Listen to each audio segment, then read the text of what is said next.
বার্ষিক 6% সরল সুদের হারে কোনো টাকা কত বছরে দ্বিগুণ হবে তা হিসেব করব। ধরি আসল পি টাকা। কেন জিজ্ঞেস করেছে? কোনো টাকা, আমরা জানি না সেই টাকাটা কত, তাই ধরে নিচ্ছি আসল হচ্ছে পি। এখন বার্ষিক 6% সরল সুদের হার, সরল সুদের হারকে আর ধরা হয়, আর হচ্ছে 6%। কত বছরে, সময়ও নেই এখানে, সময় দেওয়া নেই, সময় জিজ্ঞেস করেছে, তাই সময় টি সমান সমান কোশ্চেন মার্ক। এখন বলছে যে কোনো টাকা দ্বিগুণ হবে, অর্থাৎ টাকা ধরা হয়েছিল পি, সেটা দ্বিগুণ হয়ে হবে 2p, তার মানে সেটা সুদ এবং আসল। তাহলে সুদ আর আসলের মধ্যে কারা কারা লুকিয়ে আছে? সুদ লুকিয়ে আছে আর আসল লুকিয়ে আছে।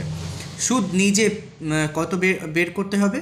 আসল তো পি, সুদ আর আসল মিলে যদি 2p হয়, তাহলে তার মধ্যে আসল পি, তাহলে সুদ কত? সুদ বের করতে গেলে এই সুদ আসল থেকে আসলকে বাদ দিতে হয়, তাহলে 2p মাইনাস পি, এটা করে আমরা পেয়ে যাব কত টাকা? সুদ পি টাকা পেয়ে যাব। এখন ওরা প্রশ্নে জিজ্ঞেস করছে কত বছরে, অর্থাৎ সময় বের করাতে হবে। সময় বের করাতে হলে আমরা যে সূত্রটা অ্যাপ্লাই করি সেটা হচ্ছে টি সমান সমান 100 into I by P R, কারণ টি আছে, পি আছে, আর আছে, এই কটা।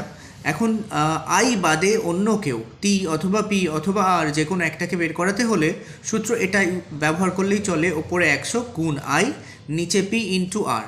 এখন ওপরে রয়েছে 100, আই এর মান আমরা জানি, আই মানে সুদ, ইন্টারেস্ট, তাই আমরা বসিয়ে দিচ্ছি পি, বসিয়ে দিলাম। এখন পি মানে আসল, এখানে আসল নিজেই পি, তাই পি বসে গেল।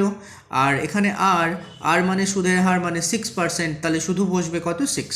এখন এই পি আর এই পি আমরা কেটে দিলাম, এই পি আর এই পি কেটে দিলাম, তাহলে থাকছে কত? থাকছে ওপরে 100 আর নিচে হচ্ছে 6। তাহলে আমি যদি 2 দিয়ে কেটে দিই তাহলে এটা হবে 3, মানে 2 দিয়ে 6 কাটলে হয় 3, আর 2 দিয়ে 100 কাটলে হয়ে যায় 50। তাহলে রয়ে যাচ্ছে কত? 50/3।